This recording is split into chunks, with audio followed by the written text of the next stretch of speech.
الله من الشيطان الرجيم. بسم الله الرحمن الرحيم.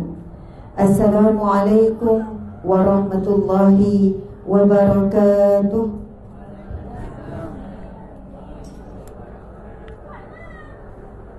Subhanallah. Nak test mana lagi sedap? Yang ni lagi sedap. Okay. Subhanallah walhamdulillah wala ilaha illallah wallahu akbar. Jadi kena bagi salam lagi sekali lah ya. Dan jawab dengan semangat, insya-Allah.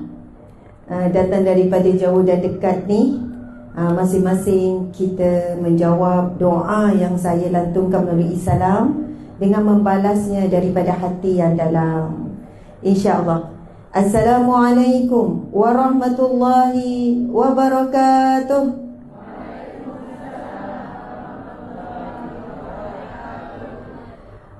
Apa khabar? Tu bawa kopai lapor tu. Kalau bila faham tak kopai? Faham. Dulu saya selalu cakap Nogori. Lama-lama saya dah tak cakap dah. Dulu orang ingat saya ni orang Nogori. And then ada beza belakang tu kan. Tu orang muda. Saya tu kalau Dan tu macam kawan rapat sangat macam tu kan. Subhanallah. Dan kebanyakan kata yang logat-logat ni banyaknya daripada Pilah. Orang Pilah lah yang logat dia pokat sikit. Betul tak? Kira saya punya apa ni kita panggil, saya punya bukan idram lah. Kita sebut apa saya punya kalau baca Quran ni gunnah ke apa, saya punya jadi tak makhraj saya logat Pilah ni kira jadi tak? Boleh lah. Ada yang pihak lelaki kata jadi, dia support. Tapi Masya Allah dulu saya sukalah cakap Nogori, pandailah cakap Nogori sebab kerja Jabatan Agama Negeri Sembilan. Saya ni kerja sebagai perunding cara rumah tangga. Bila kerja penjaga rumah tangga di Jabatan Agama Negeri Sembilan, maka yang datang ngadu masalah tu kebanyakan orang Nogori lah. Ada makcik, pakcik, wan pun datang mengadu, semua pokat cakap Nogori. Tapi orang muda-muda sekarang tak ada dah, tak reti sangat cakap Nogori kan. Tapi sedap cakap Nogori. Sampai orang ingat dulu mula-mula saya mula ceramah ni, orang ingat saya orang Nogori. Ingat kan ustazah orang Nogori, sebab bunyi Nogori. Subhanallah. Saya pun cakap, memang pun saya orang Nogori 9 sekarang. Asal orang Terengganu, saya dah jadi orang Nogori 9. Anak-anak kebanyakan semua lahir kat Nogori 9. Semua membesar di sini. Rumah memang boleh sini. Kita buka perkampungan Al-Hijrah pun di sini. Dakwah pun di sini. Semualah cari rezeki. Boleh terima tak Dan ni orang Nogori? Alhamdulillah, terima kasih. Masya Allah. Saya akan cuba lagi cakap Nogori sampai orang sahkan, yo boleh jadi orang Nogori. Anak-anak tu lahir kat hospital tu memang jadi orang Nogori lah jawabnya. Memang suka sangat Negeri Sembilan. Memang jatuh cinta dengan Negeri Sembilan. Walaupun tak pernah ada impian. Kan kalau dulu kalau orang tanya nak kerja mana KL, bunyi glamour sikit kan. Tapi saya tak pernah cakap lah nak kerja KL. Negeri Sembilan kan negeri yang koci. Jaranglah orang-orang muda berimpian satu hari saya nak berhijrah ke Negeri Sembilan. Subhanallah, nak jumpa kawan Negeri Sembilan pun susah masa belajar dulu, masa di Kuza Uniza.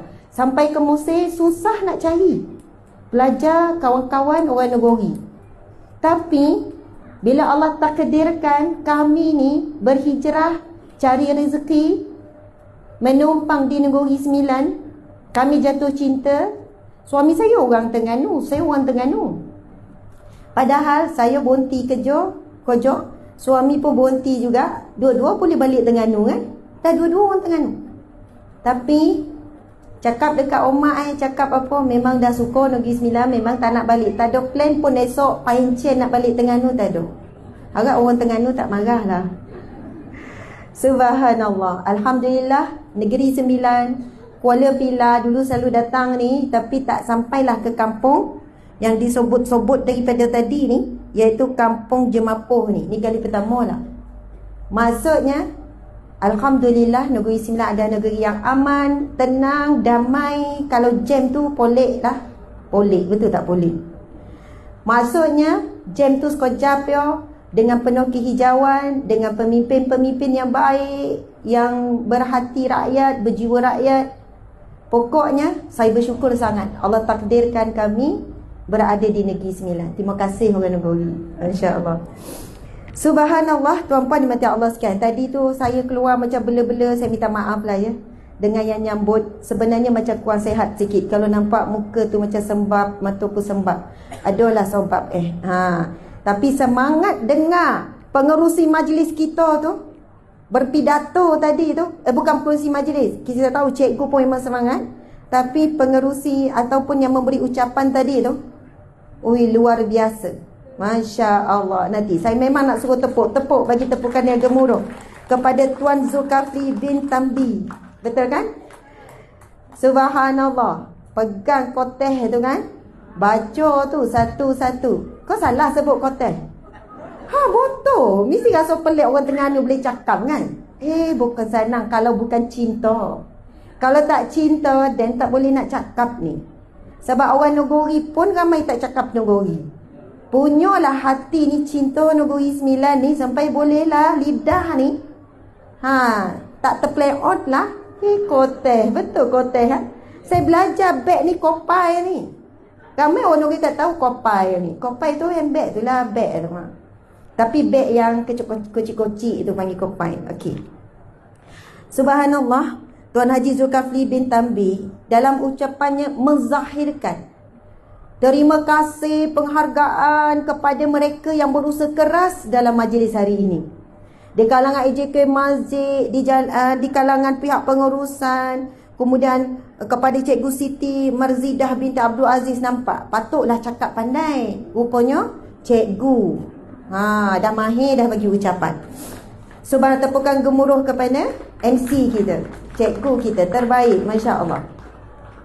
Bila saya sampai tadi, saya tengok dengan khemah seponok kenduri kan. Ini memang ada ke pasang sebab majlis ni? Pasang sebab program kita ni. Hebat orang Jemapuh dan orang Pilah. Tepukan untuk diri sendiri. Ada banyak lagi tepuk pas sini. Jangan penat, jangan ponek. Subhanallah. Subhanallah, terima kasih pada Surai Kampung Baru Desa Jemapuh, Kuala Pilah, Negeri Sembilan. Dan terima kasih pada pembaca doa adik Muhammad Zikri bin Jaafar. Tepukan gemuruh. Sebab saya tadi tu dengan baca doa okey lagi. Lepas tu saya tengok sebab apa? Dia ada banyak dibaca doa tanpa teks. Dia baca doa Allahumma barik lana fi Rajab wa Sya'ban wa balighna Ramadan tanpa dia tengok teks. Ini di antara image ataupun ini adalah antara contoh menunjukkan orang Pilah, orang Jemapuh melahirkan generasi anak-anak yang hebat dan mulia. Tepukan lagi. Maka sokonglah saya. Betul, didoakan supaya anak anda terus berjaya menjadi lelaki yang hebat dan mulia. Subhanallah, menjadi pemimpin masa depan yang berkaliber, menjadi pejuang agama Allah, dikurniakan isteri yang solehah. Amin ya rabbal alamin. Hebat, luar biasa, masya-Allah. Terima kasih kepada Tuan Ros Zamri bin Yaakob, Pengerusi Kuasa Pembangunan dan Keselamatan Kampung JPKK Kampung Baru Desa Jemapuh, pengurusi JPKK Gugusan Jemapuh, Barisan Ahli Jatuh Kuasa Muslimat Surau Desa Jemapuh, Barisan Ahli Jatuh Kuasa JPKK Kampung Baru Desa Jemapuh, dan semua yang hadir dekat ataupun jauh daripada Pilah dan mungkin ada daripada luar dan sebagainya. Subhanallah. Dan yang tidak dilupakan yang saya muliakan dan saya hormati, Yang Mulia Tengku Fazil bin Tengku Yahya, merangkap suami tercinta. Masya Allah. Mana cik suami? Kat tangan cik suami. Ada tu Itu tu yang belakang tu kat tangan cik. Ada orang nak kona ni. Itu Asma Harun yang punya ya. Bukan Ahmad Abad yang punya. Okey. Tuan-puan sekalian, masya-Allah, sahabat-sahabat yang menonton secara live. Saya ada di Kuala Pilah, nunggu Ismillah. Ni orang kampung seronok jumpa orang kampung. Saya pun orang kampung. Tajuk kita hari ni, kunci keluarga bahagia. Saya ada masalah ni Saya ceramah ni depan orang-orang bahagia dah ni. Betul tak? Depan saya ni semua orang dah bahagia ni. Kau tak bahagia tak datang ni Kau tengah bergaduh tak datang ni. Semua nampak lawa-lawa, pakai bodak apa semua ni Yang laki pun ceria, senyum macam tak ada masalah. Masalah ada, tapi bahagia tu lebih lagi. Itulah yang saya duk fikir, nak cakap apa.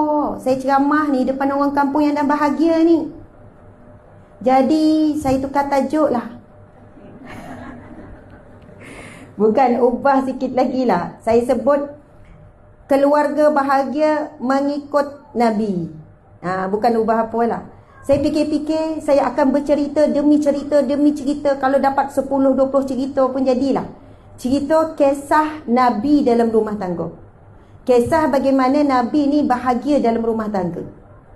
Masa saya jadi perudaja rumah tangga dulu, kes-kes yang banyak bergaduh bercerai ni di kalangan orang bandar. Orang kampung jarang. Orang kampung jarang. Dari segi kajian pun didapati orang kampung lebih bahagia. Betul kok? Betul kok? Betul. Masya Allah. Dia bukan tak ada masalah. Dia bukan tak ada masalah. Ada masalah. Tetapi mungkin kehidupannya, suasananya lebih tenang, damai, banyak pokok, itu, ini. Dia tak adalah fokus sangat pada masalah. Masalah yang besar boleh dikecilkan masalah yang berat boleh diringankan Akhirnya masalah itu berlalu dengan masa. Subhanallah.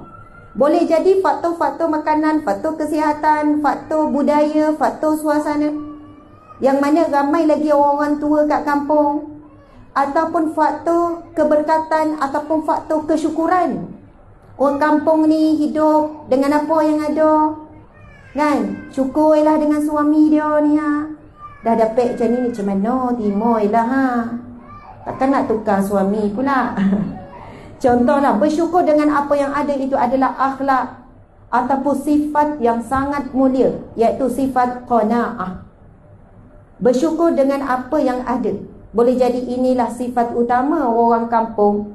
Ada di kalangan orang yang sangat bersyukur dengan apa yang ada, yang lebih ataupun kurang. Terima seadanya, kelebihan dan kekurangan sama terima. Sebab ada orang nak terima kelebihannya. Bila kekurangan, dia nak suruh ubah. Ada kekurangan yang boleh diubah, ada kekurangan yang susah nak diubah. Akhirnya kita faham kenapa dia tak berubah. Ada panggil buruk dia ni tak berubah-ubah dah 20 tahun. Rupanya dari situlah kita dapat pahala sabar, pahala redha, pahala berdoa. Kalau sempurnalah pasangan kita, manalah ruang kita nak berdoa dengan Allah? Mana ruang nak dapat pahala sabar? Menerima kekurangan dan kelebihan sama, bukan beza. Sebagaimana kita menerima kelebihan, begitulah juga kita menerima kekurangan. Masya Allah. Sekarang kita nak masuk cerita ni. Ibu-ibu, ayah-ayah, anak-anak, dan ada juga saya tengok atuk-atuk. Kesemuanya wan-wan belakang ni Siapa dah wan angkat tangan? Ada cucu angkat tangan. Atuk dengan wan angkat tangan. Atuk dengan wan. Ada yang tak ngaku, tak sedar tu dah tua tu. Angkat tangan. Masya Allah.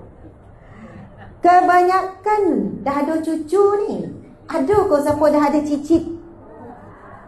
Ada yang ada cicit? Ada cicit dah. Muda lagi ada cicit. Masya Allah. Yolah, wajah air muka orang kampung ni redup, sejuk mata memandang. Dengan suami masing-masing, sejuk tak mata memandang?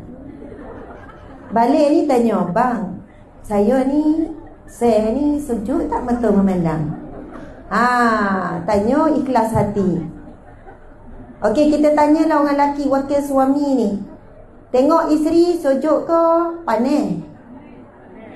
Aduh, yang jawab panas. Panas hati nengok. Tapi sayang. Panas hati tu sebab tak habis-habis perangai merajuk tu kan. Tak habis-habis perangai kadang ngungkit tu Tak habis-habis lah. Aduh, je hari-hari tu cari hal. Contoh lagu tu. Masya Allah, moga kita infak. Ya Allah, berikanlah kepada para penginfak ini, ya Allah, rezeki yang berganda-ganda. Berilah kesihatan kepada yang bersedekah.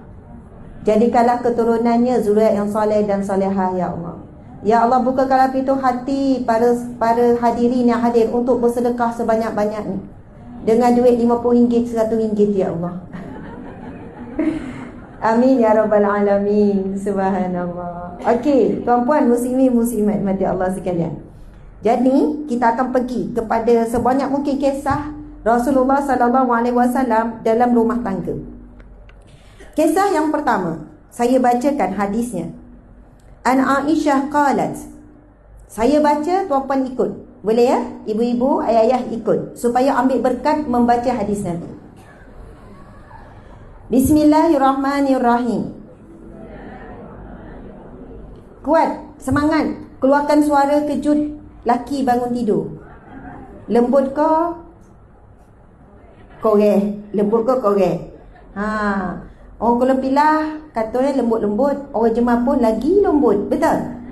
Dia kejut suami dia. Bang, bangun bang. Gitu. Yo kau. Yo. Subhanallah. Okey, kita boleh kuatkan suara baca dengan baik sebab ini hadis daripada Aisyah. Okey. An Aisyah qalat kuntu ashrabu wa ana haidun summa unawiluhu an-nabiyya sallallahu alaihi wasallam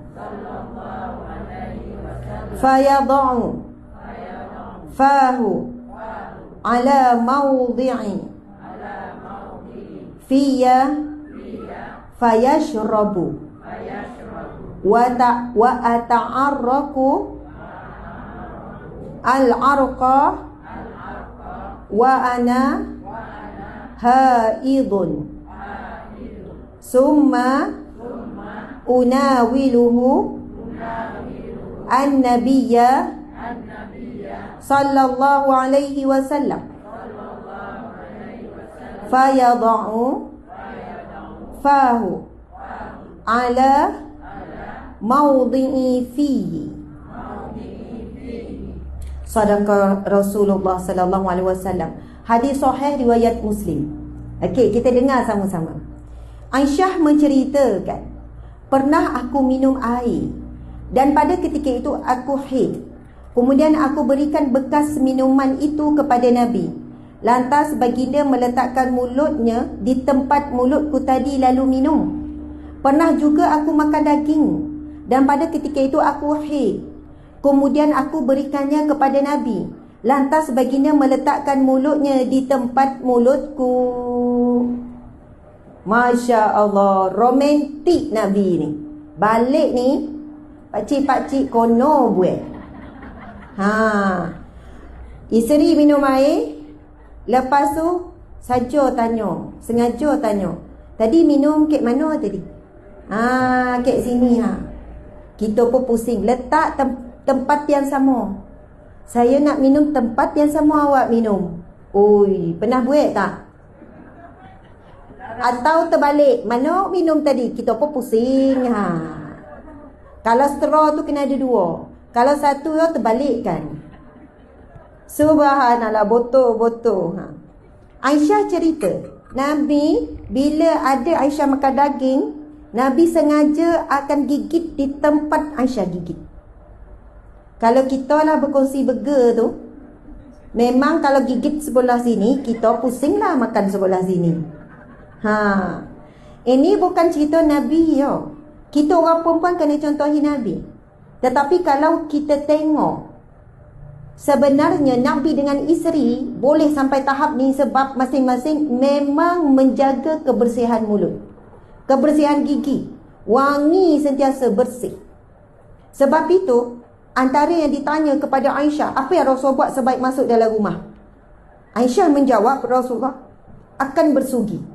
Rasul takkan bercakap dengan isteri melainkan bersugi dulu. Sebab Rasul tak nak bau mulut mengganggu isteri. Rasul jaga penampilan diri supaya smart, sedap mata memandang. Orang perempuan, isteri-isteri, sedap tak mata memandang lelaki sedap. Sejuk ke panas? Kau suam-suamnya. Tak ada rasa apa dah Ustazah. Sejuk tak, panas tak, tak ada apa-apa. Rasulullah walaupun dah tua, umur 50 lebih, 60 lebih, sentiasa jaga penampilan. Bukan luar rumah, dalam rumah. Salah seorang sahabat Nabi yang rapat, Anas bin Malik, berkata, aku sangat suka menghiaskan diriku sebagaimana aku suka isteriku berhias untukku. Inilah di antara sunnah ataupun amalan yang mendatangkan rahmat Allah dalam sebuah rumah tangga. Tuan-puan sekalian, para ulama menyebutkan, mana-mana rumah tangga yang menghidupkan sunnah Nabi, contoh tadi tu, Nabi apa? Minum air macam tu, makan macam tu. Ada lagi cerita pelik-pelik lepas ni kan, lagi rasa berat. Apa sunnah yang Nabi buat, perbuatan Nabi buat, apa yang akan berlaku? Rahmat Allah turun. Malaikat akan bersolat di dalam rumah kita. Dan malaikat akan mendoakan untuk seisi rumah. Dan malaikat akan melindungi seluruh ahli keluarga daripada gangguan syaitan. Kalau tak percaya apa saya sebut, cari daripada Jabatan Mufti Wilayah yang menjelaskan tentang apa yang dilakukan apabila Allah menurunkan rahmat melalui malaikat rahmat. Malaikat itu akan berdoa untuk seluruh ahli keluarga dan malaikat akan solat di rumah kita dan akan menyami rumah kita. Dan ketika itu syaitan tak boleh masuk dalam rumah. Antaranya adalah siapa yang menghidupkan amalan-amalan Nabi dalam keluarga. Dengan isteri, dengan suami, dengan anak-anak. Cerita seterusnya. Masya Allah. Ada tanda-tanda dah ni. Mana nak cerita? Okey. Seterusnya saya bacakan. Tadi kita dah baca sama-sama. Hadis seterusnya saya baca sebab kita nak jimatkan masa. An Aswadi bin Yazid sa'altu Aisyah radhiyallahu anha ma kana an-nabiy sallallahu alaihi wasallam yasna'u fil bait. Qalat kana yakunu fi mihnati ahlihi fa iza sami'a al-adhan kharaja. Al-Aswad bin Yazid berkata, aku pernah bertanya kepada Sayyidatina Aisyah, apa yang Nabi buat bila berada di rumah? Beliau pun menjawab, baginda membantu kerja isterinya. Kemudian sebaik mendengar azan, baginda pun keluar. Maksudnya bila azan memang isteri Nabi cerita, kalau azan je Nabi macam tak kenal isteri. Ketika itu fokus menghadap Allah, pergi ke masjid. Tetapi bila di rumah, Nabi membantu, bukannya buat part Nabi, lepas tu Nabi rehat. Tidak, Nabi membantu selagi mana kerja rumah belum selesai. Masya Allah. Tuan-tuan, puan-puan, Nabi SAW seorang suami yang sangat bertoleransi dan suami yang penyayang. Saya bukan tuju pada suami je, jangan terasa Ustazah ni lagi sikit-sikit suami. Sebenarnya akhlak Nabi juga perlu dicontohi oleh isteri. Kita kan jadi isteri yang bertoleransi, isteri yang penyayang. Contoh, masa tu Nabi sedang beriktikaf di masjid. Lalu datanglah Safiyah untuk meluah perasaan. Dia ada masalah, bukan masalah apa, dia ada sedih lah. Adalah sesuatu yang dia sedih. Dia pun cari Nabi dekat masjid semata-mata nak luah masalah.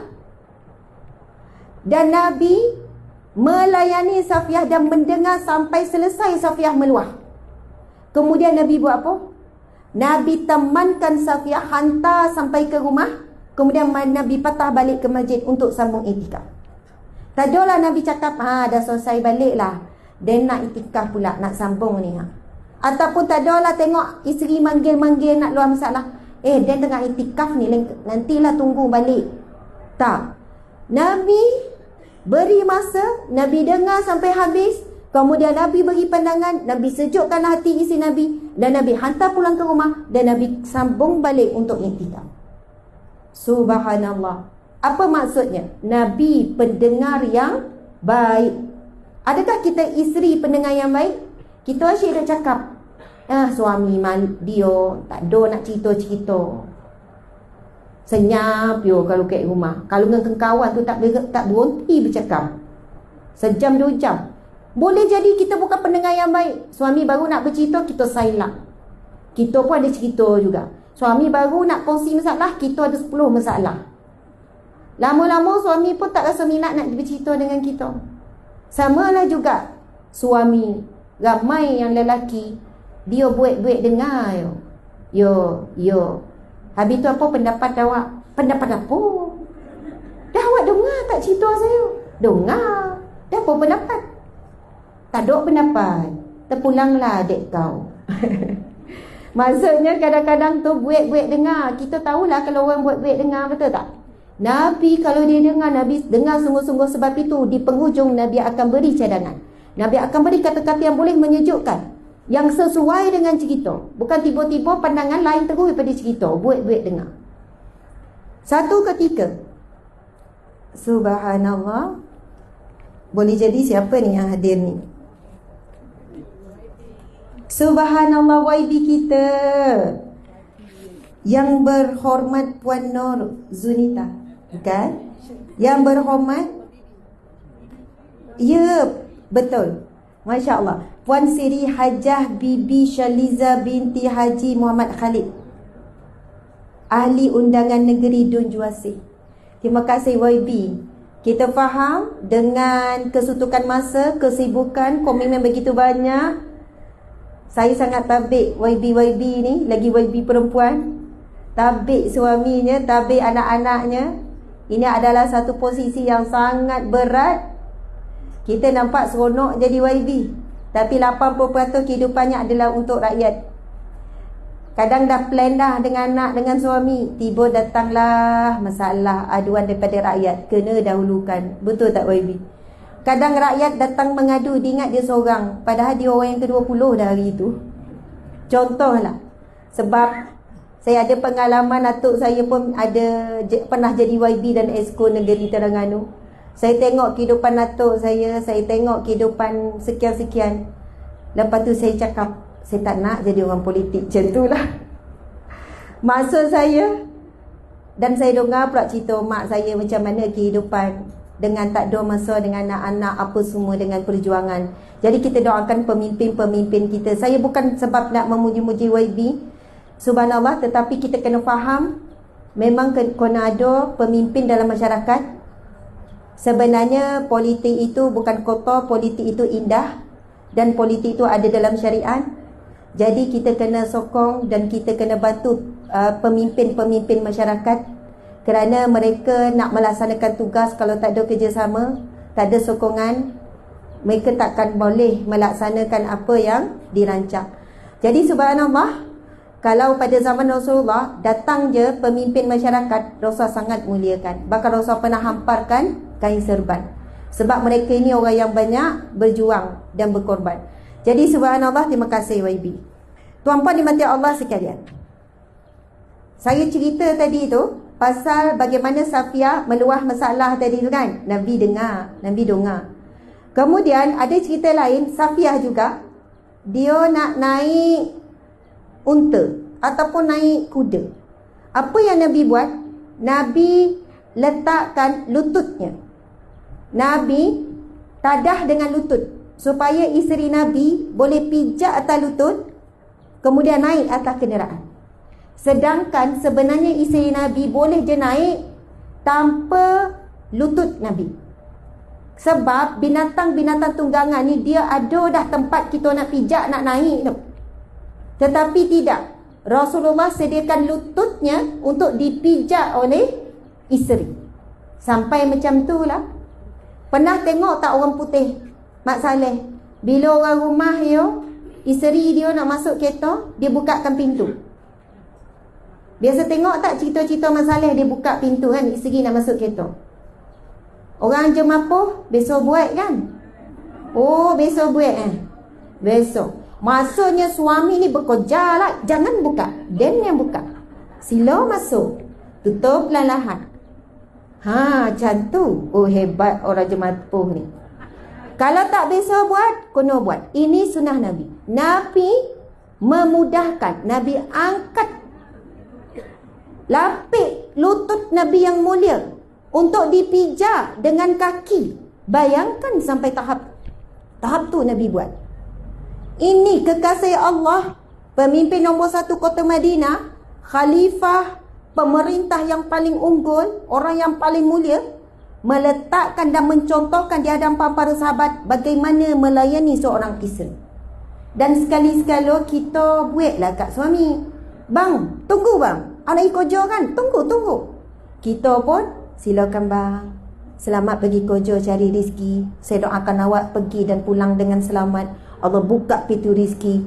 Allah tutup mata tu daripada nampak perempuan lain saya pada saya. Oh, tiba-tiba tambah doa tu kan. Walaupun saya tua macam ni bang, saya sayang abang, saya terima. Tak ada dah orang lain boleh sayang abang lebih dari saya. Terpulanglah ayat-ayat manis contohlah. Sekali-sekala hantar suami sampai, bang nak pergi mana? Pergi masjid. Tunggu bang. Biasa buka pintu. Bukan apa tuan-puan sekalian, bila kita mempermudahkan suami kita pergi masjid solat berjemaah, kita dapat pahala jemaah.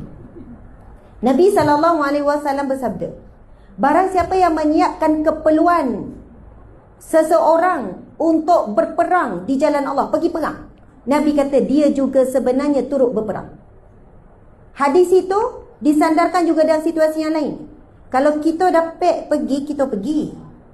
Kita tak ada apa dah, anak dah besar, cucu pun tak ada kita jaga, ikutlah suami pergi masjid, dua-dua. Suami isteri tak ada fitnah dah.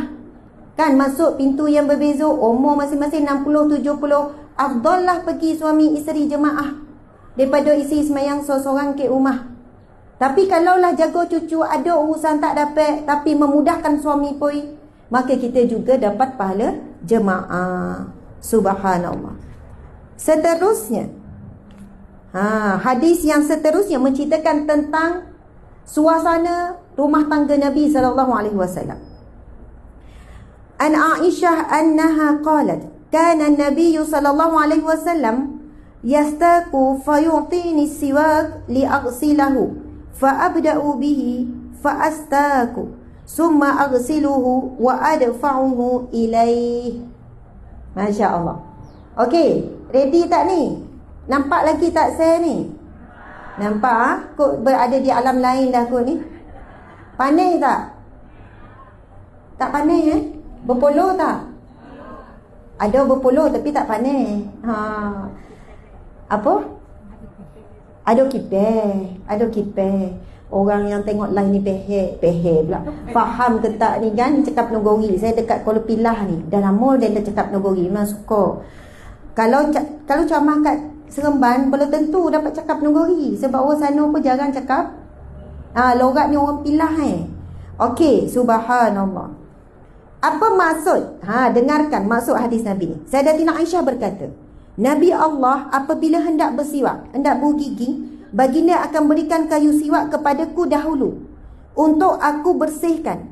Maka aku gunakannya terlebih dahulu untuk bersiwak. Kemudian aku mencucinya dan kembalikan baginda semula. Apa maksud di sini?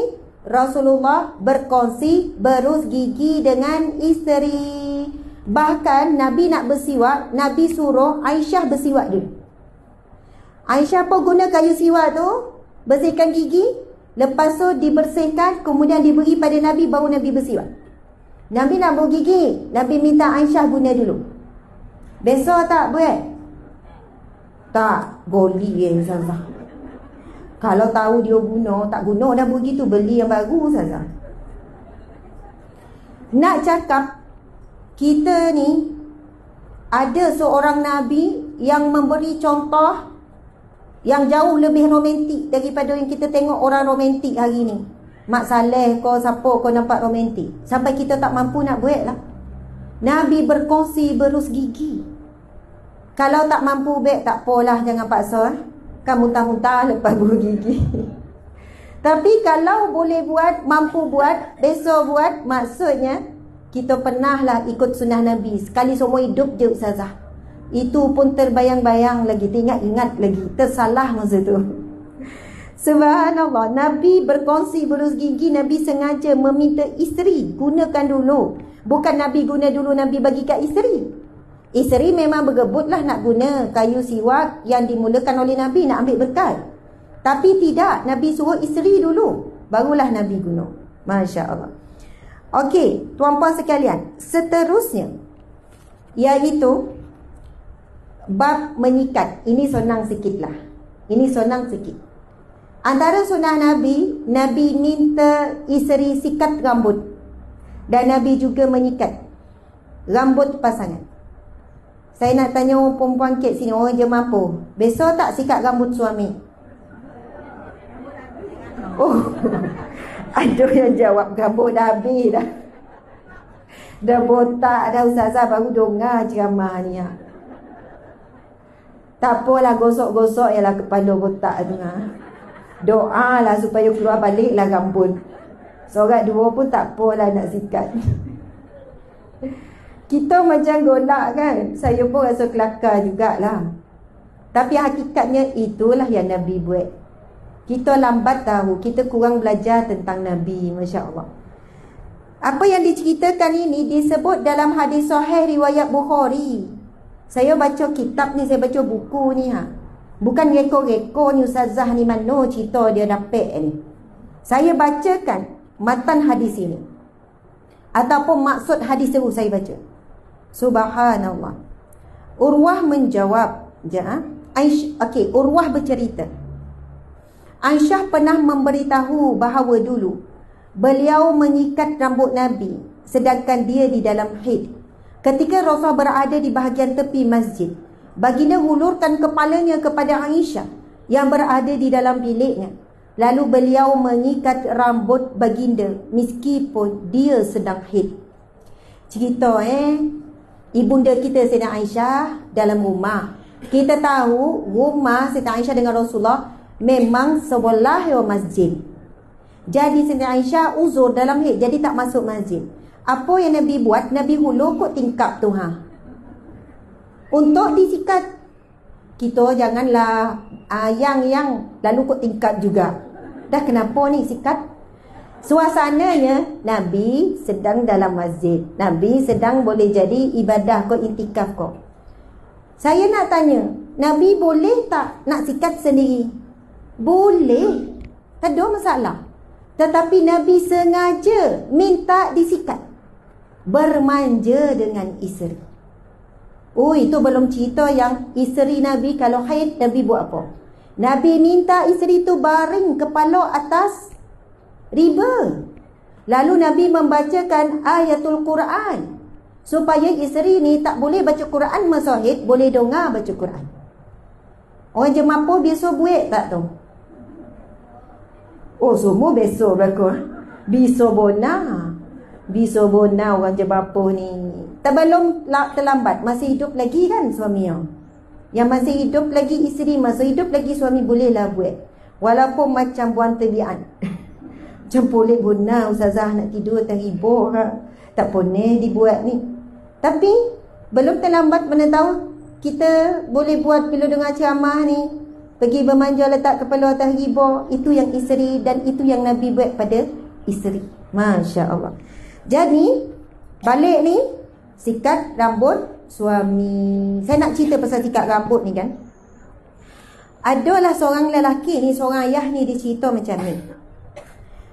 Dia kata, ustazah, saya ni ada masalah dengan anak-anak. Saya ni orang yang tak mesra dengan anak-anak, kasar. Sebab saya dibesarkan dengan keluarga yang kasar. Ibu ayah tak pandai tunjuk kasih sayang. Tak ada peluk-peluk ni, tak pernah. Cakap sayang memang tak pernah lah. Maksudnya kehidupan yang kekok, yang tak mesra. Kan ramai orang macam ni. Jadi saya pun terikut, dan itu yang saya buat pada anak-anak. Tak biasalah peluk, manja-manja dengan anak, gosok-gosok. Apa yang berlaku, saya rasa jauh sangat anak-anak dengan saya. Mereka tak peluk, mereka tak cakap sayang pada saya. Saya rasa saya sunyi dalam rumah. Satu hari, pasal sikat-sikat Nabi, pasal sikat-sikat rambut ni, saya panggil anak saya sikatkan rambut anak saya. Sampai anak saya koreh lah, mula-mula keras lah. Sebab bapak tak biasa buat ni. Anak sekolah rendah ni, ada anak sekolah menengah, dia mula dengan sikat rambut je. Tak cakap, sebab tak reti nak cakap ayah sayang kau, tak reti. Keras senyap je, sikat je. Hari pertama, hari kedua, lama-lama dia kata, ustazah, yang keras, yang tegang, yang kaku tu dia lerai sikit demi sedikit. Boleh borak sambil sikat, boleh pesan-pesan sambil sikat. Belajar elok-elok, ayah sayang. Rupanya keberkatan yang berlaku ketika kita sikat rambut anak ke, isteri ke, rambut suami ke, yang kita nampak sikat terkena, tersentuh kulit kepala. Sebenarnya yang saling bersentuh dua hati. Dua hati yang saling bersentuh. Perbuatan-perbuatan yang begini nampak remeh. Mak-mak yang selalu sikat rambut anak, betul tak? Patutnya ayah pun kena sikat rambut anak. Balik ni suami, tolong sikat rambut isteri. Jangan komplain uban kau. Ui, awak dah tua penuh dah uban. Awak pun sama tak sedar kau. Jangan jadi bergaduh pula sambil sikat rambut. Sepatutnya dah banyak uban awak. Dah lama kita nikah, baru perasan. Tapi saya tak rasa pun lama, macam baru kahwin semalam. Oh, mula romantik. Ya, ini sunnah Nabi yang kita jarang buat. Saling sikat, menyikat. Boleh kau balik ni terus sikat? Boleh. Malaikat catat tu yang cakap boleh tu. Jangan lupa praktis ilmu tu. Balik sikat rambut anak, rambut pasangan. Kan? Sebab ramai isteri yang datang ni, balik sikat rambut suami berdebar-debar. Lepas tu dia pun WhatsApp lah anak-anak sorang-sorang. Balik minggu ni, mak kau dah lain macam. Dah ada tanda-tanda dah ni. Tak pernah dia buat ni. Rasa-rasa tak lama dah ni. Sebab tak pernah dibuat. Dia tak cakap. Tadi dengan ceramah, bagi tahulah, kan terkejut suami tu. Subhanallah. Seterusnya, hadis sahih riwayat Bukhari lagi. Jadi tak ragu kisah-kisah ni, kita tak ragu. Bukannya direko-reko. Aisyah, bismillahirrahmanirrahim. An Aisyah radhiyallahu anha, zaujin Nabi sallallahu alaihi wasallam qalat, kuntu utayyibu Rasulullah sallallahu alaihi wasallam li ihramihi hinna yuhrim wa li hillihi qabla an yatufa bil bait. Daripada Aisyah, isteri Nabi berkata, dulu aku memakaikan wangian pada Rasulullah sempena mengerjakan ihram, sebelum baginda berihram. Begitu juga sempena tahallul, sebelum baginda bertawaf di Baitullah. Apa sunnah? Apa yang diamalkan oleh isteri Nabi? Memakaikan wangian kepada suami. Saya tahu jemaah pun selalu buat ni. Atau terbalik, apa ni wangi ni? Kat rumah busuk, keluar wangi. Ada yang marah suami yang keluar wangi. Tetapi sunnah isteri Nabi adalah, bang jangan keluar. Dah kenapa? Tunggu sat. Kita pun ambil minyak wangi sembuh. Wangi suami saya suka. Jangan sampai bau busuk itu menjadikan tidak selesa orang lain. Jadi kita yang mewangikan. Dan ada kisah lain, Nabi mewangikan isteri yang berada di rumah, terutamanya selepas mandi wajib. Nabi yang memakaikan minyak wangi. Tu belum cerita bab, tak apalah saya sebut sebentar lalu, antara sunnah Nabi mandi bersama-sama. Mandi wajib pun sama-sama, mandi biasa pun sama-sama. Saling jirus-menjirus, tapi pakailah kain. Menjirus, saling menjirus, saling membersihkan. Lepas tu Nabi memakaikan wangian kasturi kepada isteri. Ui, romantik. Sabar-sabar ya. Nanti balik kita amalkan mana yang kita mampu amalkan. Masya Allah. Okey, seterusnya hadis yang banyak cerita ni. Sebab panih-panih macam ni elok bercerita kan. Kalau ceramah yang belakang ni, mau dalam hati tu, bila nak habis, bila nak habis. Masya Allah. Jadi mudah-mudahan cerita ni meringankanlah cara ilmu yang kita dapat. Okey, Nabi rawat isteri yang sakit. Saya bacakan hadisnya. Hadis riwayat Muslim, hadis sahih riwayat Muslim. An Aisyah qalat, kana Rasulullah sallallahu alaihi wasallam idza marida ahadun min ahlihi nafasa alaihi bil muawwidzat falamma marida maradahu alladhi mata fihi ja'altu anfusu alai wa amsahuhu biyadi nafsi li'annaha kanat a'zama barakatan min yadi. Yang bermaksud, Sayyidatina Aisyah berkata, apabila ada isteri Rasulullah yang sakit, baginda sendiri yang akan mengubatinya dengan ayat-ayat syifa ataupun ayat-ayat pelindung. Kemudian semasa baginda sakit yang membawa kematiannya, aku pula yang merawatnya. Cuma aku usapkan Nabi dengan tangan baginda sendiri, kerana sudah tentu lebih besar keberkatannya daripada tanganku. Masya Allah. Baguslah adik ni, tak berhenti-henti berjalan. Tak apa adik, nanti bila ngelas sekali, bawa-bawa berehat ya. Dia tak geti-geti, tak berhenti berpusing. Macam ni, nanti bila dah ada kek habis, Ustazah akan lancarkan sekali lagi beg sedekah tu, masa tu bergerak. Kan tak tahu nak berhenti bila kan. Rehat dulu, nanti lebih kurang dah hujung Ustazah dah habis, Ustazah cakap dilancarkan. Masa tu berlari lah. Subhanallah. Okey. Masya Allah. Alhamdulillah. Tuan-puan sekalian, apa yang diceritakan oleh isteri Nabi, bila ada ahli keluarga Nabi yang sakit, Nabi sendiri yang merawat. Kalau kita yang sakit, apa yang suami buat? Hantar klinik. Kau pergi sendiri klinik. Lepas tu masuk sendiri jumpa doktor. Suami teman tak? Alhamdulillah, macam selur. Kalau sakit kepala buat apa? Suami urut tak? Oh, suami bagi Panadol. Suami suap tak? Tak, pandailah makan sendiri. Dia ada hulu air tak? Masya Allah. Kalau suami sakit, isteri buat macam mana? Picit. Bagi ubat sampai buka mulut tu. Lepas tu bagi air. Macam tu. Ni ada 3 ubat ni. Walaupun garang isteri tu 3 ubat ni, awak kena makan ni. Kalau awak tak sihat, menyusahkan saya ni. Padahal dia sayang. Dia siap bawa air. Lepas tu dia cek makan ke tidak. Awak sakit ke mana? Mari saya nak urut. Sambil baca sambil selawat dan sebagainya. Bayangkan Nabi, insan yang mulia, yang hebat, luar biasa, Perdana Menteri yang sibuk bila isteri sakit, Nabi rawat sendiri. Nabi akan bacakan doa. Nabi akan pegang di bahagian yang sakit dan sebagainya. Jadi kita tak nak benda-benda macam ni hanya halwa telinga. Ui, sedap dengar cerita pasal Nabi. Baik betul Nabi. Sedangkan Allah berfirman. Auzubillahi minasyaitanirrajim. Macam mana permulaan firman Allah tu? Kuntum, bukan? Barang siapa yang mencintai Allah. Allahu Akbar. In kuntum tuhibbunallah. Dia sebenarnya ada ayat depan, tak datang ni. Okay. Tapi antara ayat selepasnya adalah in kuntum tuhibbunallah fattabi'uni yuhibbukumullah wa yaghfir lakum dzunubakum. Yang depannya adalah qul. Qul in kuntum tuhibbunallah fattabi'uni yuhibbukumullah wa yaghfir lakum dzunubakum.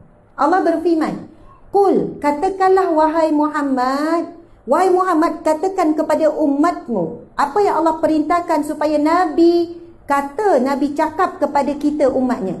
Wahai Muhammad, katakan kepada umatmu, sekiranya kamu benar-benar mencintai Allah, fattabi'uni, maka ikutilah aku. Yuhibbukumullah, nescaya kamu akan dicintai oleh Allah, wa yaghfir lakum dzunubakum, kamu akan diampunkan Allah. Jadi, untuk kita menjadi orang yang dicintai oleh Allah, kita kena ikut Nabi.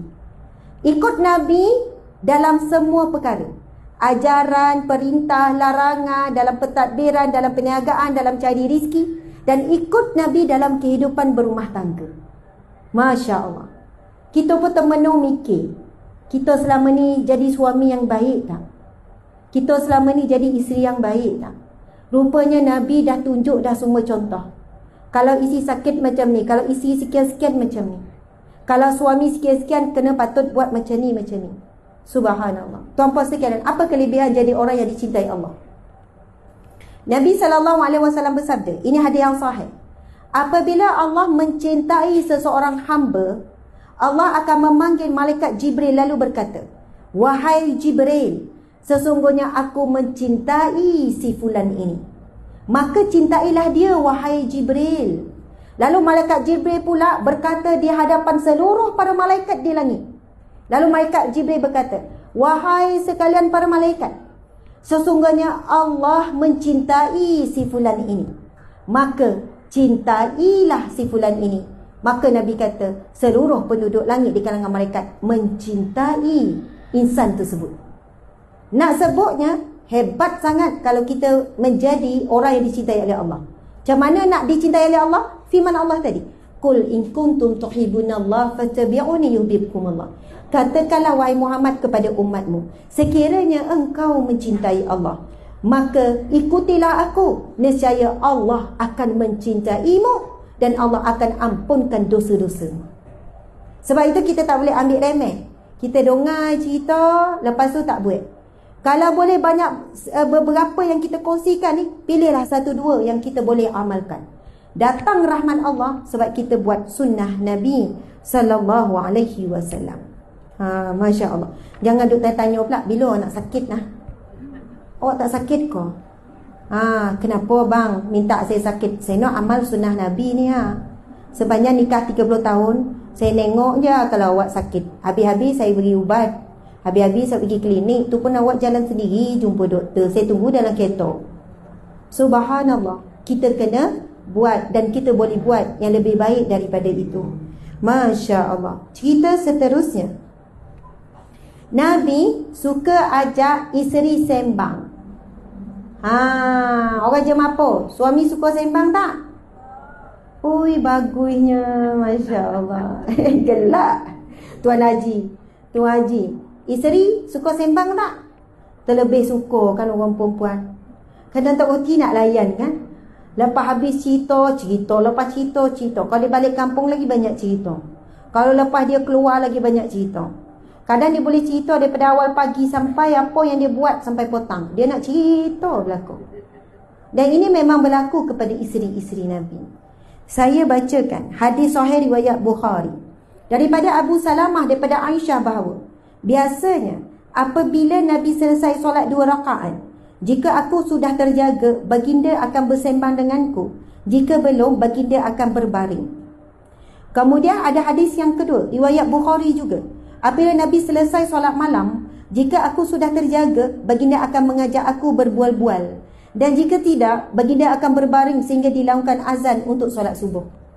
Nabi yang ajak borak, berbincang-bincang, bercakap-cakap. Hebat Nabi kan? Padahal Nabi sibuk ni. Nabi ni ada banyak benda yang nak dibuat. Tetapi Nabi tahu orang perempuan, dia suka bercakap. Orang perempuan memang suka. Saya rasa jarang sangatlah kalau suami kita tanya, ada apa nak cerita? Saya nak dengar. Saya suka dengar awak cerita. Kalau suami cakap macam tu, memang kita pun terbutang biji mata. Tak pernah ni. Biasa saya nak cerita, saya paksa awak dengar. Jadi bayangkan Nabi yang ajak bercakap. Nabi yang ajak berbual-bual. Sebab emosi perempuan, dia akan dapat dipenuhi. Keperluan emosi tu bila bercakap. Saya nak tanya orang perempuan, nahan daripada mulut nak bercakap dengan nahan lapar, mana lagi susah? Nahan nak cakap lagi susah. Lagi tak cakap tu kan. Sebab tu perempuan tak boleh nak mengajuk lama-lama. Dia niat tak nak bercakap, tetapi rupa tak sampai sejam, dia nak juga cakap apa yang dia rasa tu. Nak katanya orang perempuan menahan apa isi hati tu lagi susah daripada nahan lapar. Bila dia dapat luah tu, nahan lapar tu selalu biasa. Masya Allah. Walaupun lapar masak, walaupun lapar buat kerja apa semua. Kadang dia telefon suami sekejap dia nak cakap, bang gini-gini Okey bang, terima kasih. Apa yang berlaku oleh Saidina Umar radhiyallahu anhu, ini pun kisah benar. Satu hari, cerita ni glamour ni, cerita ni masyhur ni. Satu hari Saidina Umar, ada seorang sahabat. Masa ni Saidina Umar dah jadi khalifah. Dah meninggal dunia dah telefon ni. Tiba-tiba off. Bateri tak ada ke apa? Tak apalah. TikTok. Tadi ribu-ribu juga orang TikTok tu. Ha? Oh, sebab panas. Ui, panas sebab bawah ni. Dia domam. Memang panas betul. Tak tahu berapa suhu tu. Kena tukarlah telefon lain. Ada backup tak? Ada. Okey. Tuan-puan sekalian, Masya Allah. Sayyidina Umar masa jadi khalifah. Kita tahu Sayyidina Umar ni seorang yang sangat tegas. Ada seorang sahabat ni, dia datang depan pintu rumah Sayyidina Umar nak mengadu sebab dia tak tahan. Dia tidak tahan kena bebel dengan isteri. Orang jemaah pun bebel tak? Yo, tak boleh lari kalau orang perempuan. Kalau tak bebel pelik tu. Dia tak cukup hormon keperempuanan tu. Subhanallah. Kemudian, bila dia baru nak bagi salam, dia dengar Sayyidina Umar kena bebel dengan isteri. Sayyidina Umar diam. Dia pun dengar, dia tak jadi nak tanya Sayyidina Umar. Tak jadi mengadu. Rupanya sama yo. Sayyidina Umar perasan, Sayyidina Umar pun tanya, wahai sahabatku, apa hajat kamu? Kenapa kamu datang? Sahabat tu jawab, tak apalah Sayyidina Umar. Selesai dah masalah, macam itulah. Ataupun ayatnya, tak apalah Sayyidina Umar, saya sebenarnya nak mengadu benda yang sama yang kau alami. Jadi sudah tentu kau tak boleh nak bantu aku. Dia tak tahan dengan isteri bebel ni. Tahu tak apa jawapan Sayyidina Umar? Bila dia tahu hajat sahabat ni, Sayyidina Umar jawab begini.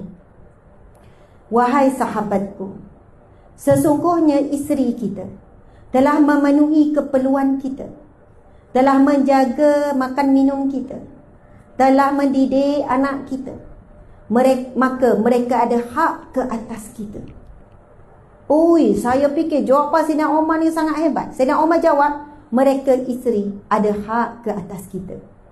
Maksudnya, bukan hak-hak apa? Hak untuk didengari. Antara buat kojo dengan mendengar luahan, mana lagi penat? Orang lelaki, antara buat kojo masak ke rumah buat itu jumpa kain lipat kain, dengan 5 minit dengar dia punya bebel, mana lagi berat? Oh, bebel lagi berat. Kita tukarlah. Esok semua kojo tu lelaki buat. Isteri cuma dengar. Maksud saya di sini supaya kita berfikir. Sayyidina Umar suruh lelaki tu berfikir. Tak apalah, dia kan dah ponek, dia cuma nak meluar, nak bebel. Terima ialah. Subhanallah. Contoh ibarat yang lain tuan-tuan. Orang lelaki takkan sanggup nak menanggung 9 bulan mengandung, bawa perut tu, beranak pula sakit, menyusu pula sampai 2 tahun. Tetapi isteri yang mengandung ni, dia punya bebel lain sikit, naik level. Lepas bersalin pun naik level. Selepas tu popeng-popeng. Sebab apa? Allah tahu kemampuan lelaki, dia mampu, emosi dia kuat. Sebab dia akal, dia boleh layan dia. Dan Allah tahu seorang lelaki takkan mampu menampung beban sakit, penat mengandung dan lain-lain. Masing-masing ada beban. Beban suami, dengar luahan isteri, ulang benda yang sama hari-hari. Beban isteri pada fizikal dia, penat, sakit, semua tu. Jadi Allah beri adil mengikut kemampuan masing-masing. Sebab itu Sayyidina Umar jawab, sesungguhnya isteri kita ada hak ke atas kita, kerana mereka telah menunaikan hak mereka, tanggungjawab mereka. Lalu kita fahamlah peranan masing-masing. Kalaulah suami cakap macam ni kat isteri, boleh tak awak diam? Sehari awak diam. Boleh tak diam sehari? Kalau kita suruh isteri kita diam, tak bercakap, maksudnya kita suruh dia berhenti jadi manusia. Kita suruh dia berhenti jadi isteri. Maksudnya, itulah fitrah yang Allah ciptakan. Tetapi janganlah kita bebel sampai merendah dan menghina suami, sampai menggunakan perkataan kesat. Sebab apa saya cerita pasal bebel ni? Memang ada kisah kalau baca dalam buku ni, kisah bagaimana isteri Nabi cerita, isteri Nabi juga pernah melawan Rasulullah. Isteri Nabi pernah menjawab, dan isteri pernah merajuk tak bercakap dengan Nabi sampai satu hari. Kisah isteri-isteri Nabi yang menjawab, melawan dan juga merajuk dengan Nabi sampai tak bercakap, sampai kepada Sayyidina Umar. Sampai kepada Sayyidina Umar. Sayyidina Umar terkejut bila dia dengar ada isteri Nabi yang buat macam tu pada Nabi. Sayyidina Umar segera jumpa anaknya yang salah seorang daripada isteri Nabi. Nama siapa anak Sayyidina Umar? Hafsah. Sayyidina Umar terus pergi dekat Hafsah. Wahai Hafsah, benarkah ada isteri Nabi yang memalingkan wajah daripada Nabi? Benarkah ada isteri Nabi yang meninggikan suara? Benarkah ada isteri Nabi yang merajuk? Hafsah menjawab, ya benar, memang ada. Lalu Sayyidina Umar pun kata kepada Hafsah, wahai Hafsah, kalau kamu nak marah pun dengan Nabi, kamu lepaskan kepada ayah. Kalau kamu nak sesuatu, kamu jangan tekan Nabi, kamu minta dengan ayah. Betapa Sayyidina Umar sayang pada Nabi dan tak nak anaknya menyakiti Nabi dengan perbuatan-perbuatan perangai orang perempuan ni. Kemudian Sayyidina Umar tak puas hati, pergi jumpa Ummu Salamah, isteri Nabi yang lain. Wahai Ummu Salamah, betul ke ada isteri Nabi yang buat macam ni? Ummu Salamah kata ya. Kemudian Ummu Salamah kata, wahai Umar, jangan sibuk hal rumah tangga orang lain. Kena stepek. Maksudnya rumah tangga Nabi ada rumah tangga seperti kita. Ada konflik. Isteri menjawab. Jangan kita kalau isteri menjawab terus. Isteri yang derhaka ni menjawab ni. Sebab itu adalah satu bentuk komunikasi biasa. Ada suami enggan, ada isteri enggan, ada suami menjawab, ada isteri menjawab. Bukan itu penilaian. Bahkan kalau kita baca sejarah daripada sumber yang sahih, bahkan peristiwa ini dirakam di dalam Al-Quran, Nabi pernah memulaukan isteri-isteri Nabi semuanya selama 1 bulan. Tak pergi mana-mana rumah isteri dan tak pernah mendatangi mana-mana isteri, tak pulang ke rumah mana-mana isteri. Sebulan Nabi pulaukan sehingga turun firman Allah, yang mana firman Allah itu dalam surah At-Talaq, Nabi menawarkan untuk menceraikan isteri-isteri Nabi. Kisahnya macam mana? Ada salah seorang isteri Nabi daripada kaum Ansar, saya tak sebutkan nama, yang mana dia daripada keluarga yang kaya. Jadi kehidupan isteri Nabi daripada keluarga yang kayanya mewah sikit. Mungkin rumah dia beza sikit, alat dan rumah beza sikit. Maka isteri-isteri lain minta juga dengan Nabi, nak yang sama seperti isteri tu. Nak contohnya katil yang sama, contohlah tilam yang sama, nak hiasan yang sama. Dan Nabi telah menjawab bahawa Nabi tidak mampu nak menyediakan peralatan keperluan yang sama apa yang diminta oleh isteri itu. Namun isteri tetap meminta dan tetap memaksa Nabi SAW. Apa yang Nabi buat? Nabi pulau 30 hari. Peristiwa ini dirakam dalam Al-Quran, bukan main-main. Sampailah ayat yang turun itu memberi pilihan kepada isteri-isteri Nabi sampai Allah berfirman. Sehingga Allah berfirman begini maksud. Sesungguhnya sama ada kamu diceraikan ataupun Allah menggantikan kepada Nabi isteri-isteri yang taat, yang soleh, isteri-isteri yang baik. Lalu para isteri semua bertaubat kepada Allah, memohon maaf kepada Nabi SAW, dan semua berubah menjadi isteri yang baik. Suami kita tak pernah kok pulaukan kita 30 hari. Kalau sehari pun dah dahsyat, 2 hari dah dahsyat. Tapi kenapa sampai 30 hari? Sebab kesalahan isteri Nabi buat tu sangat menyedihkan Nabi.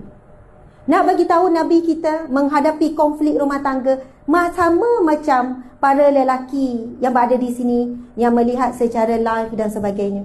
Sama jugalah kita orang perempuan. Kita tengok si cita-cita dalam kisah Nabi dan para isteri. Rupanya dah ada contoh dah. Bagaimana kalau konflik macam ni selesai macam mana? Konflik macam ni selesai macam mana?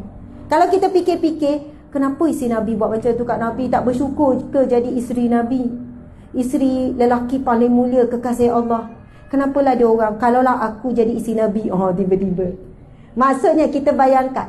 Tetapi hakikatnya wanita tetap wanita.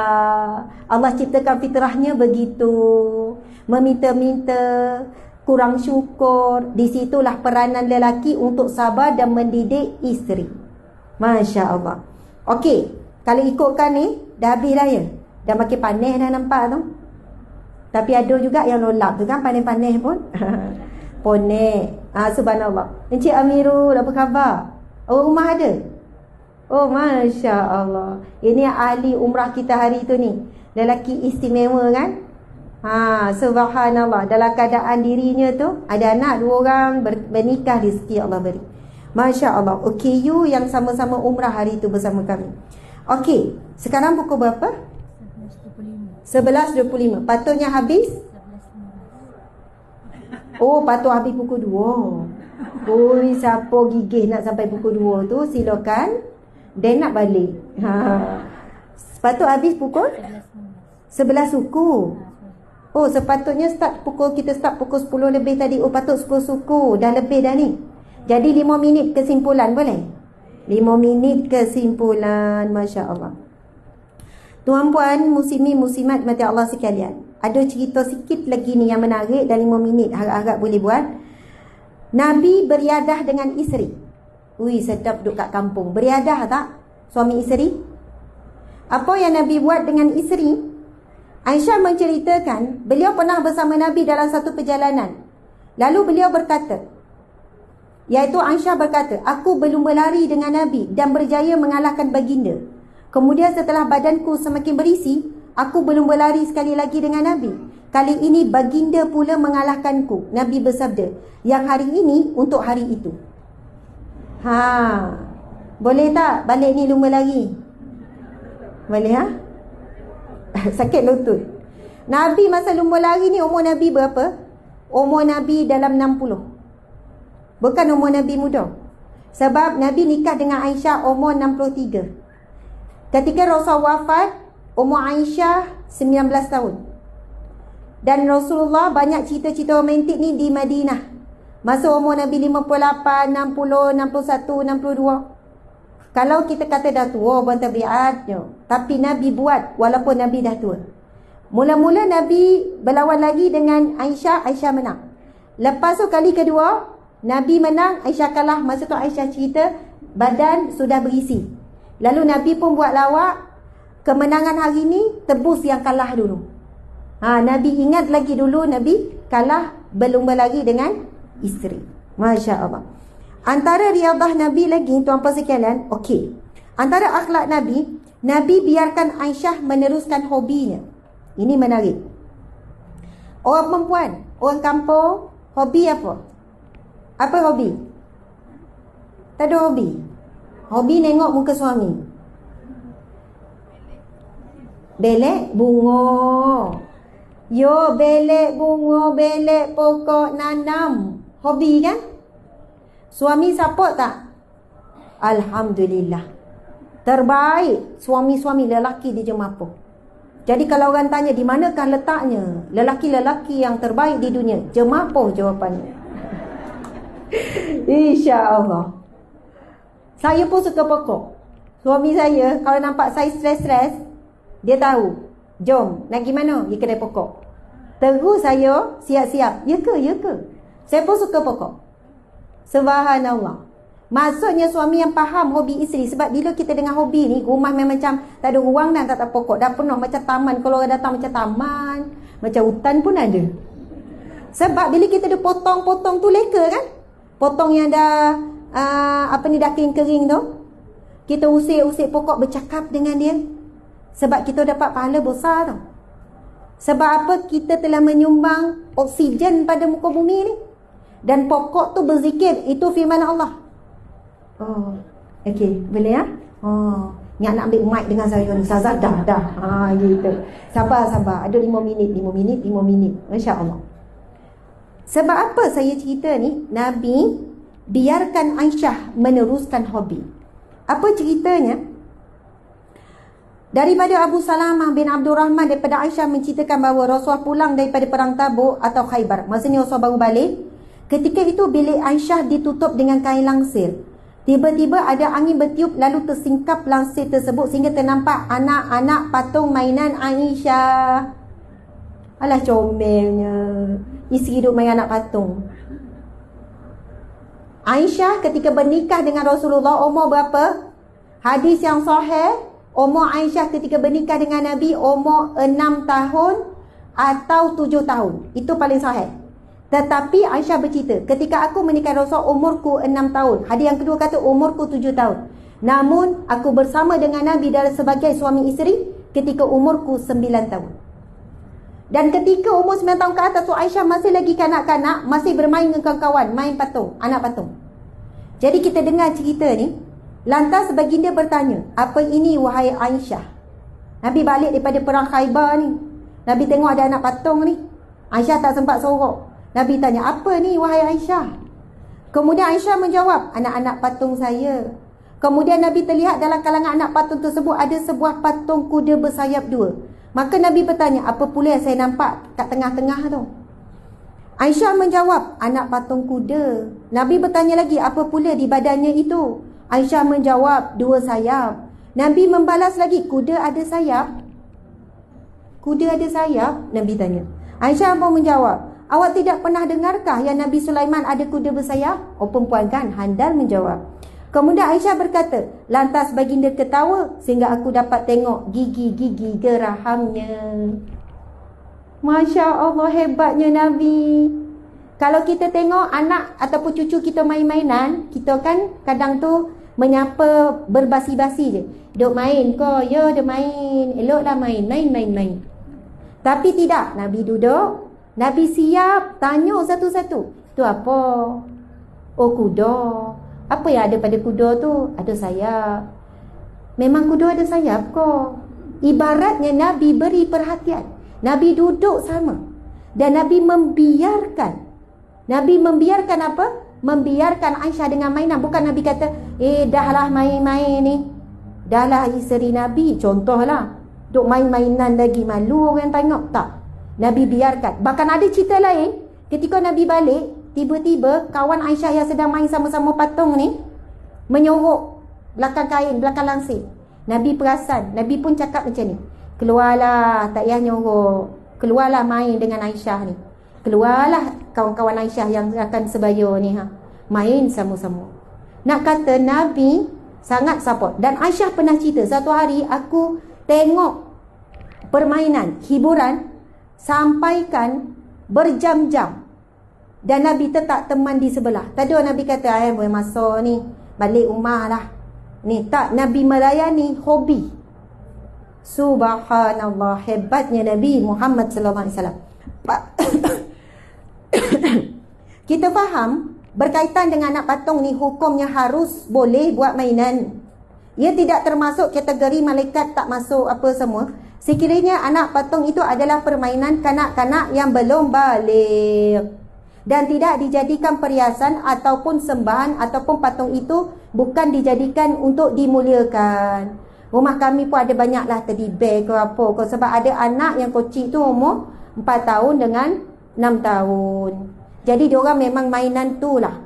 Maka kita sekali-sekala duduk dengan cucu, duduk dengan anak, main sama-sama macam Nabi buat. Masya Allah, Alhamdulillah, Allahu Akbar. Tuan-puan yang dihormati lagi dikasihi, matahari semakin meninggi, panas tidak terperi. Goduk pula kan.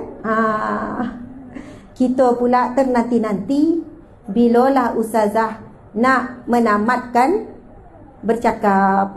Tak ada dah, air tu tak jumpa dah perkataan. Subhanallah, saya nak ucap terima kasih banyak kepada pihak penganjur yang menganjurkan majlis yang cukup baik. Jadi kita nak ucap terima kasih pada YB yang sudi turun bersama-sama dengan kita pada pagi yang barakah ini. Tahniah kepada semua yang hadir pada dekat dan jauh. Tepukan gemuruh untuk diri masing-masing. Masya Allah. Semoga Allah mengurniakan syurga Firdaus buat mereka yang bersusah payah depan ataupun di sebalik tabir di belakang. Mereka yang menyumbang, maka dengan itu, dengan lafaz yang mulia, Bismillahirrahmanirrahim. Bismillahirrahmanirrahim. Allahumma salli ala Sayyidina Muhammad wa ala ali Sayyidina Muhammad.